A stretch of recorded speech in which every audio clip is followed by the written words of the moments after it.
Stop studying. What you're doing right now might be a waste of time. Read over your notes. Review the class material. Highlight things. Repetition, repetition, repetition.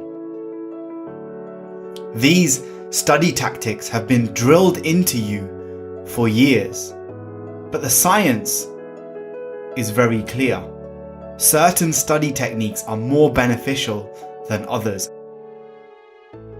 So instead of you spending hours and hours trying to search for the right answer, I've done the work for you.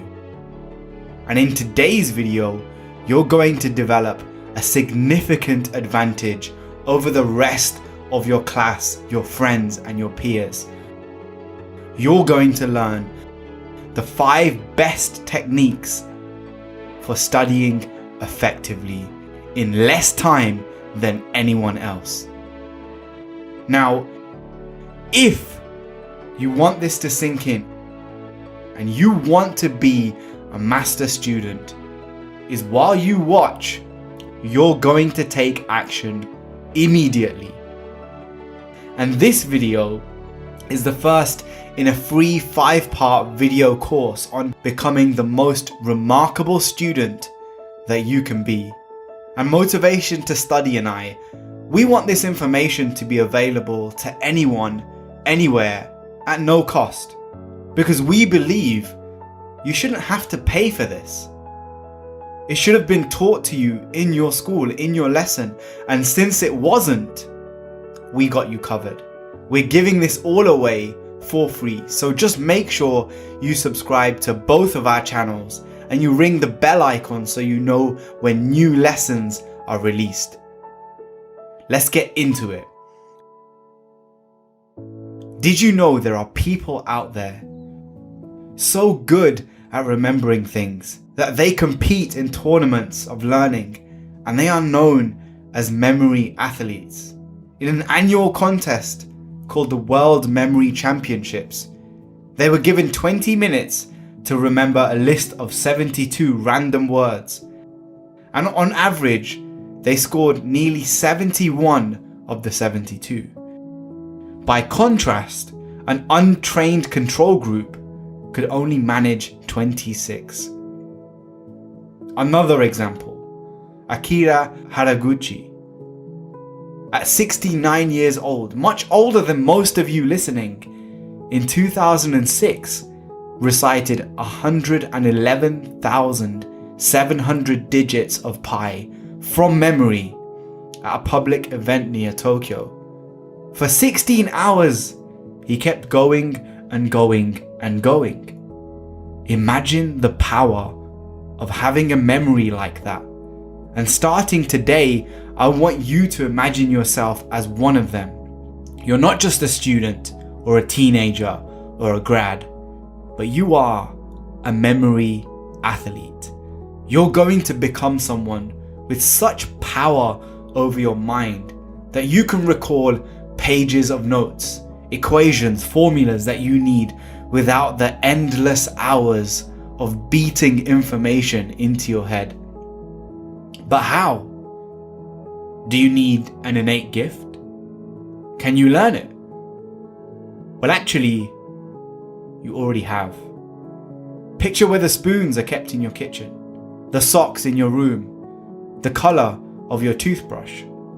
These memory athletes use an ancient Greek technique called memory palaces. And once you master this technique, you too are going to dramatically improve your ability to study effectively and finally open up your dormant reserves of memory. The idea is simple. You walk through an environment like your house and you place objects in specific places, and then you match the things you want to learn with those objects. So when you're trying to remember that information, perhaps the notes you took that day in class, you don't just think back to your notes. You think of where those notes are in your house. Which object did you attach it to?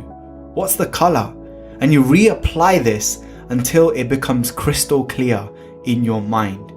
This technique maps new information onto something that your brain has already evolved to do extremely well. Recall imagery in specific locations. The second technique. For thousands of years, people have known that the best way to understand a concept, explain it to someone else. The second technique I want to introduce you to is also known as the protege effect, aka teach someone what you want to learn. A 2007 study looked at this. How does teaching someone impact your learning? Students in this study who were also teachers to younger students, they scored higher on tests than pupils who were learning only for their own sake. Why?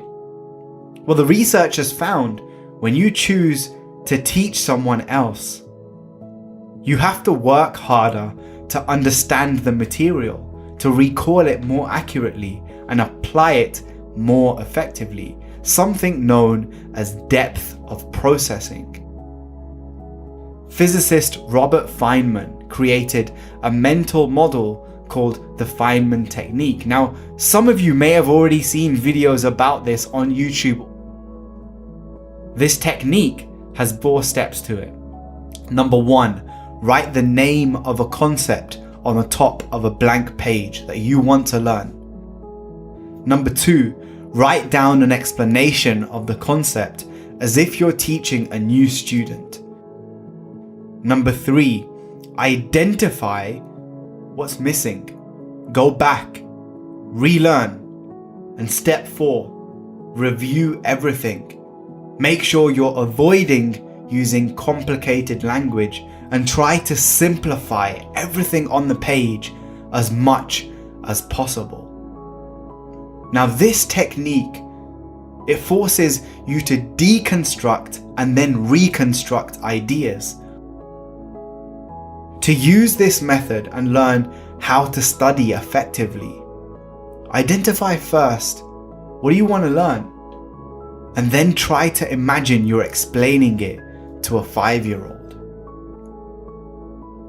Number 3, master students are committed to effective study strategies, but shipwrecked students are committed to ineffective study strategies. If I asked you right now, is reading again and again a good way to learn? Is highlighting a good way to learn? Is using keyword mnemonics? Well, all of these, they're scientifically proven to be relatively low in effectiveness for long-term learning. At the other end of the scale, things like practice tests, spreading out your learning, they are scientifically proven to boost your performance. Let's take a look. In 2005, a guy called Regan A.R. Gurung assessed 229 students using 11 different techniques of studying. He then matched their techniques with their final exam scores. And many, but not all, of the techniques they used, they did achieve better exam scores. For example, the number of hours they put in, it did help. But things like starting studying early or reading material before and after class, that didn't seem to be effective. Regan also found detriments to studying, and one of them was listening to music. So what did he find that does work? Well, Regan actually found a technique that strongly predicted your exam score. And that was the number of times a student did practice tests. This one thing, above all others, had a significant impact on how well they did on their final exam. He even found that rewriting notes, reviewing highlighted material, it didn't really impact the final exam score that much. So like I said, master students are committed to effective study strategies, But shipwrecked students are committed to ineffective study strategies. And if you want to know which type of student you are, click on the link in the description and take the quiz to find out if you're a master, a dabbler, or a shipwreck castaway when it comes to your study. Not all hustle is created equal. Have you ever heard of number 4, the Zeigarnik effect? It's a concept in psychology that argues you remember uncompleted or interrupted tasks better than the ones that you complete.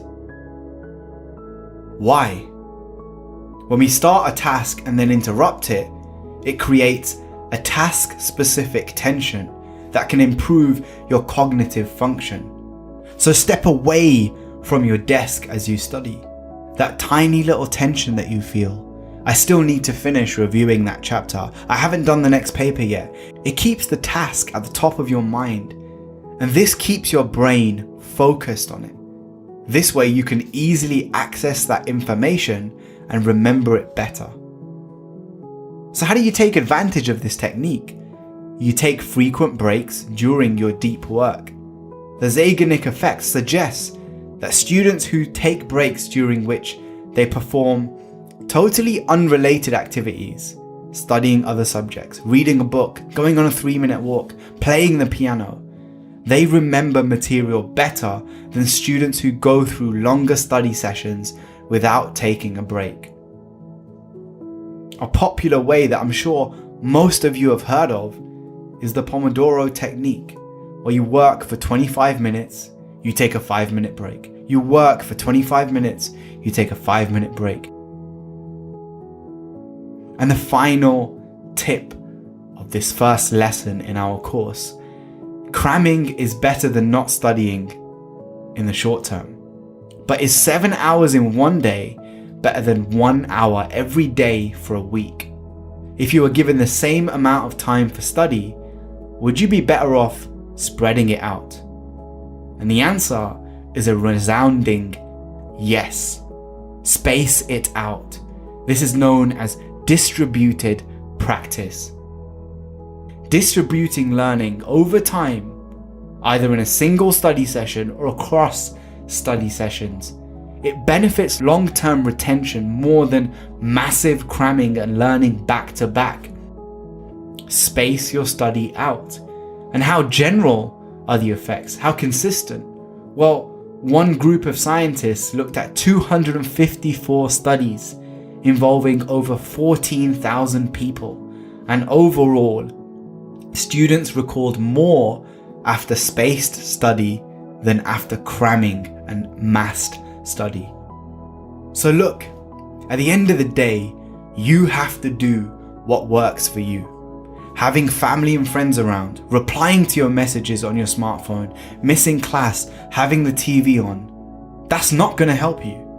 But doing practice tests, getting to sleep on time, eating the proper nutrition, exercising, explaining what you've learned to others, using these techniques, they are going to help. So you know what the techniques are. You have to prepare effectively. You have to focus on the right things effectively. And most of all, you have to take action every single day. Hope you guys enjoyed this video.